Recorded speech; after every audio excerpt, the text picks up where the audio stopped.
Good morning, students. So let's start our English grammar composition class 4th English studies. In previous videos, we completed 2 chapters, that is noun and pronoun, and yesterday we start a new chapter, that is article. And in chapter article, we covered the topic article review and more about articles. We already covered it. And मैंने आपको homework में exercise दी थी और इसकी exercise आज हमें करनी थी. So first of all we just take a look on that revision again. एक थोड़ा सा रिवीजन दोबारा करेंगे so that you can able to do your exercise very clearly and you will understand very easily. So first of all just take a revision of the chapter. After then जो exercise homework के लिए थी वो check करेंगे and after then जो आपका topic था more about articles उसका रिवीजन करेंगे. उसके बाद उसकी हम एक्सरसाइज करेंगे. So open your page number 35. So here it is. First of all, a and an are used to introduce a noun. यानी कि जब भी आप किसी नाउन को इंट्रोड्यूस करते हो, किसी नाउन की बात करते हो, वो चाहे आपका किसी जानवर, इंसान, वस्तु या जगह का नाम हो, लेकिन जब आप किसी नाउन को इंट्रोड्यूस कर रहे हो तो आप सबसे पहले क्या यूज़ करोगे, या तो ए या फिर an. Right, we use a and an to talk about one person. यानी कि ए और एन हम कब यूज़ करते हैं, जब हम किसी एक इंसान की बात करते हैं, किसी एक जानवर की बात करते हैं, किसी एक वस्तु की बात करते हैं. तुम क्या यूज़ करते हैं, ए और an. We use a when the first letter of noun is constant. यानी कि जब हम ए कब यूज़ करते हैं, जब वर्ड का या कोई लेटर जो है वो कांस्टेंट है. कांस्टेंट्स आपके कौन से होते हैं, वॉवल्स को छोड़ के जितने भी अल्फ़ाबेट्स आपके आते हैं वो आपके कांस्टेंट अल्फ़ाबेट्स होते हैं. तो कोई भी वर्ड या फिर कोई भी लेटर जो आपका कांस्टेंट से स्टार्ट हो तो वो आपका क्या होता है, A. We use an when the first letter of the noun is vowel. An कब यूज़ करते हैं हम, जब कोई भी लेटर, कोई भी वर्ड आपका वॉवल से स्टार्ट हुआ हो. Vowels in the sense A, E, I and you. Vowels कौन से होते हैं, ए, ई, आई एंड यू. ये आपके क्या है vowels.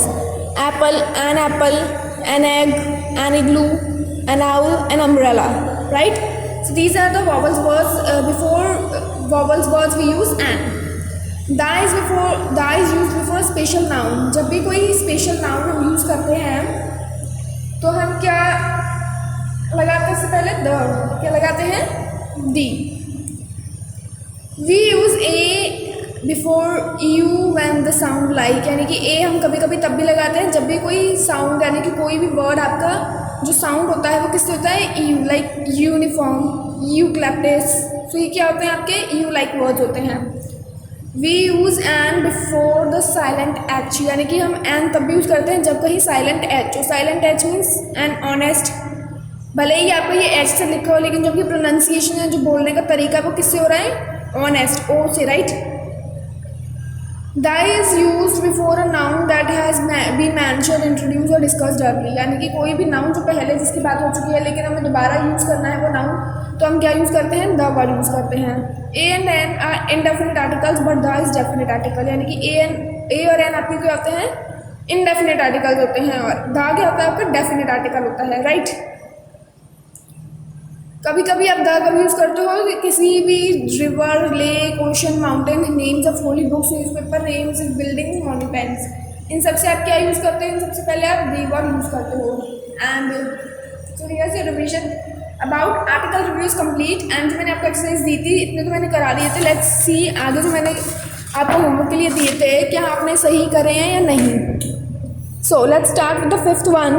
Monika earns 25 rupees month. What is this? Constant alphabet. Constant alphabet से आगे क्या लगेगा, a. Rupees a month. Monica earns 25,000 rupees a month.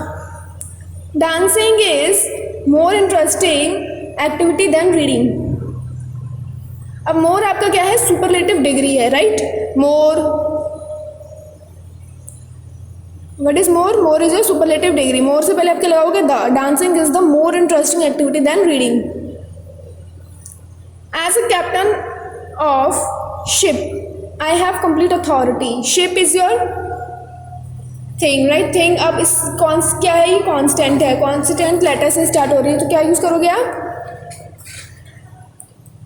As a captain of a ship, The people we met on a holiday in the north of England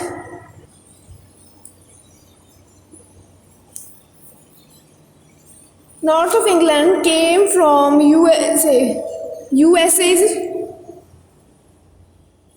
came from the US. The burglar hit me on the back of my neck. He was doing 80 miles an hour. An hour क्यों आएगा? Because भले आपके यहाँ एक silent है और आपकी जो प्रोनाउंसिएशन बोलने का तरीका है ओ से स्टार्ट होता है, ओ आपका क्या है? Vowel. He was doing 80 miles an hour on a motorway. The author of this book came to our school yesterday and gave us a lecture on the importance of reading good books for education. When I woke up early in the morning, I saw fine mist covering the hills and trees, but an hour later, a mist had disappeared and the sun was shining brightly. मैं यहाँ पे जैसे जैसे कर रही हूँ आप check करते जाइए जो आपने वॉवल्स भरे हैं क्या सही है या गलत है, right? As he was going to school, he met an accident. He received a bad bump on a head and was taken to the hospital in an ambulance.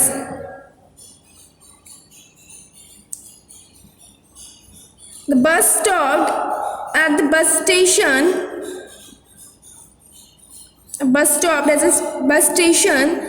An old woman wearing a faded skirt and an old blouse got off the bus. So here your exercise B is also completed. So come to our next topic. Yesterday we studied about that is more about possessive. क्या होता है? Zero articles के बारे में हमने पढ़ा था. Zero articles क्या होते हैं? जब आपकी कहीं प्लूरल नाउन लगी हो, कभी कभी क्या होता है प्लूरल और सिंगुलर नाउन के आगे आप कोई आर्टिकल नहीं लगाते. जब कोई आर्टिकल आपका नहीं लगता तो वो आपका क्या होता है? जीरो आर्टिकल होता है. क्या होता है? Zero article. Sometimes what happen, noun that don't show quantity, यानी कि जो क्वांटिटी शो नहीं करते are normally used without a और एन. जो क्वांटिटी शो नहीं करते हैं आपके नाउन्स लाइक कम है, ज़्यादा है या थोड़ा है, बहुत है, क्वांटिटी शो नहीं कर रहे, राइट? तो उनसे भी आगे क्या होता है? आप ए और an normally use without a और एन, यानी कि ए और एन नहीं लगाते. The article like the however may be used with the noun that don't show quantity, यानी कि जो क्वांटिटी शो नहीं करते वो आपके जो कभी कभी क्वांटिटी शो नहीं करते उनसे आगे आप वॉवल्स भी नहीं लगाते. So here your revision with exercise, homework exercise also complete. In next video, in part 2 video, we are going to read that presentation and after we are going to do that exercise. So here your part 1 is completed and I hope कि जो आपने exercise मैंने homework के लिए दी हो वो आपने अच्छे से करी हो and most of सबकी सही हो. And second thing was that अभी तक जिन्होंने books नहीं ली हैं please जितनी जल्दी हो सके purchase your books first. Because if you don't, so you don't understand that चल क्या रहा है. एक्सरसाइज जब तक आप नहीं करोगे, जब तक आप बुक रख के सामने रीडिंग नहीं करोगे, you are not going to able, you are not going to understand the chapters and exercise.